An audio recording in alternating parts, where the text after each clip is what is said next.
So I actually work with Ivory. I'm here at the American Liver Foundation as an employee. I've actually been a caregiver now 5 times in my life, 3 as a primary caregiver and 2 as sort of auxiliary caregivers.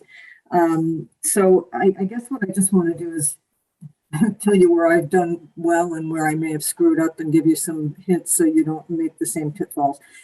Just briefly, my most recent caregiving experience was with a dear friend of mine of 20 years who found out that he had extrahepatic bile duct cancer, which means he had a mass in his common bile duct, but it had metastasized into his lymph nodes and his chest area. So he unfortunately did not have a very good prognosis. And so, can you guys still hear me? Because the screen looked like it froze. Okay. So he unfortunately did not have a good prognosis, but I just want to say that liver cancer treatment is advancing. So just because he was diagnosed late and had a poor prognosis does not mean that that would be the same for everybody. For caregiving, what I have found is that there's different components to it, and some of them are very concrete components, meaning that it's the stuff that just sort of has to get done. Medication has to be given, appointments have to be kept, care coordination has to happen. But then the more complicated part of it is almost the psychosocial and the interpersonal part of caregiving. That's, I think, where people get more burned out than the actual care of the patient. So what I found is that it's really important to understand your own temperament and also to understand the temperament of the person who is ill. Some people, when they're ill, want to kind of just live their life as normally as possible and they want to stay independent. And then other people really want you to take the lead and guide them. So if you're a caregiver who wants to jump in and do everything and the person in your life who's ill doesn't want that, there's going to be a clash right off the bat. So it's just sort of respecting each other and what each brings to the table.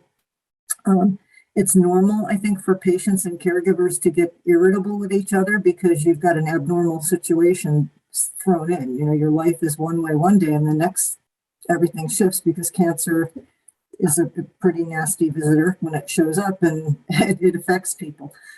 Forgive yourselves and forgive each other for those bouts. I mean, Ernie, my friend Ernie, you know, we were good friends, but there were days that you could just tell we needed to get the heck away from each other because it's normal. You know, you're clashing sometimes. Caregiving is 24/7, but that doesn't mean that one person should be doing everything 24/7.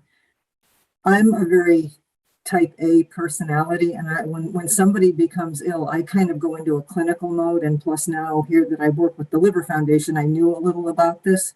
So my inclination was, I got to do it all. I'm going to be the one.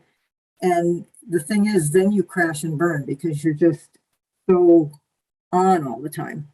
So, you know, just understand that you're not weak if you need or want help. And if you're the patient listening, please understand that if your caregiver needs a break or needs help, it's not because we're angry at you or we resent you or any of that stuff. It's just that we have to sort of take care of ourselves so that we can take better care of you guys, if that makes any sense. Caregiving to me is not a burden. And I think that's what people often fear. I know, you know, my parents felt, you know, they were burdening me. Ernie said, you know, I'm sorry, I'm making you do all this work. It's not a burden. Added responsibility doesn't mean burden. It means there's more to do, but it doesn't mean that you're wishing that you weren't doing it. I really feel that caregiving was a gift to myself as well as to my loved one. I would do it 100 times over. I have no regrets about being a caregiver. I want you to try to remember to utilize your healthcare team. And so I kind of think of disease or the person with the disease is the person who's in the center of it.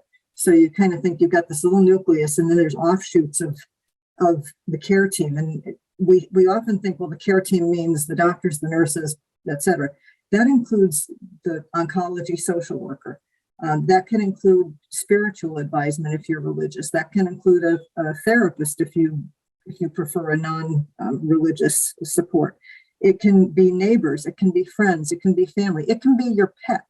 pets bring incredible joy to somebody if they're animal lovers. Don't say, oh, leave the dog out of the room because it's got, maybe your loved one wants to spend time with the dog. Maybe you won't mind the tail wagging and hitting him in the leg or whatever it's going to do. Let life go on to some extent, but recognize you have a network, hopefully, that you can call on. And if you don't, talk to the cancer team or your town's social services and see what's available to come in and give you a hand. You may not need tons of help, but just having somebody come in 3 hours a week to help with laundry and making meals.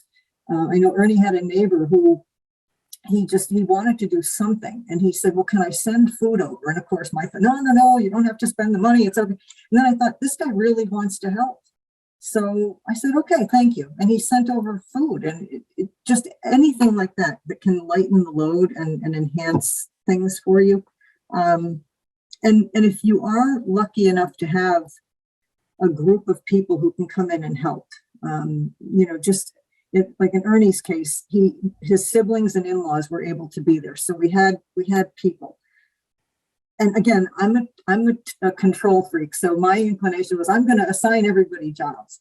And then I realized that you don't have to do that, because a lot of times what happens is people will sort of organically gravitate to what they're good at. You don't want me making food for you. I'm not like the doctor who just spoke, who was whipping up this wonderful meal. You don't want me in the kitchen. I'm not good at that.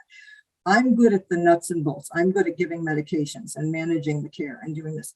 Cooking is not my thing. One of the sisters-in-law did laundry. The brother and brother-in-law worked on bills and some of the financial stuff. Somebody else ran errands to the grocery store. It all gets done because everybody sort of did their thing and helped. So if you have a network of people like that, it's okay to sit down and say, how do you guys want to work this? Can we figure something out to make sure that our needs are being met as well as our loved ones' needs are being met? One thing that was a big lesson to me, and I'm sorry, I'm trying to time myself so I don't go. Ernie's hospice nurse used a phrase that has stuck with me, and she said he has to steer his own ship. So, here was somebody who was diagnosed with a very serious illness. He did not have a good prognosis. His body was not doing great, but he was still him. He still had his temperament. He still had his personality. He was independent. He wanted to do for himself as much as possible. So I had to sort of step back and say, okay, Ernie, what do you want? I didn't just assume anything, because that could be a mistake. And one thing I remember that just sort of sticks out, and it's kind of a dumb example, but I'll share it with you. He was getting weaker, and he was on medication. So, his faculties were not quite what they were. And it was time to get ready for bed. And I said, okay, well, I guess let's brush your teeth. And I grabbed the toothbrush without even thinking about it. I grabbed his toothbrush and I started to head toward him to brush his teeth. And he said, no, I want to do it. And I went, okay, and I knew he was kind of weak. I said, okay. And he just looked at me and he said, I just want to do what I always was able to do. So I handed him the toothbrush, knowing full well that he probably wasn't going to be able to brush his teeth, but I handed him that toothbrush. And within about 3 to 4 seconds, it was just sort of dangling in his mouth with him kind of hanging on to it. And I thought to myself, the independence was more important than brushing the teeth. That's really what it came down to. So I gently took the toothbrush from him. And I figured if he said, why are you taking my toothbrush? I would say, well, you finished. You did a good job. Time to go to sleep. And it would have just gone right by, but he had his independence, and that was important. He steered the ship. And I kept letting him steer the ship until he couldn't anymore for safety reasons. I think it's very important to integrate normalcy into a very abnormal situation. Cancer is not normal. You're living your life and then bang, here it is. And it's like, okay, what do we do? So, try to maintain balance in an abnormal situation. Again, don't forget that your loved one still is the person they always were. It's just that they're now a loved one who has an illness. But also maintain or add normalcy to your own self-care, because self-care is necessary and it is a no-guilt zone. I can't tell you how many times I felt guilty just leaving the house for short periods of time, but then I thought, no, I have to. And I was lucky I had people there. So it may sound stupid, but every day when you get up, take a shower, use your normal body lotion, use cologne, do whatever you normally do to keep a touchstone to what you're used to. Don't forget to eat. I don't mean grabbing Triscuits and a piece of cheese. I mean, try to eat healthy food. Your body needs nourishment. You are going to collapse into a heap if you don't nourish your body. If you need to get out, just get out of the house, even if it's just to sit on the front steps, get fresh air, play with your dog, do something that gives you a break and gives you a sense of normal so that you can deal with the abnormal. And last thoughts here, and I'm a little over, but it is okay to acknowledge the emotional pain that cancer provides a relationship and still know that there's that love that you feel for your caregiver there. If you have fear and anxiety and you don't express these things, it's going to fester in you and it's going to result in depression and paralysis in some way. And these feelings are going to come out no matter whether you want them to or not. They just may come out at very inopportune times and manifest as anger instead of concern.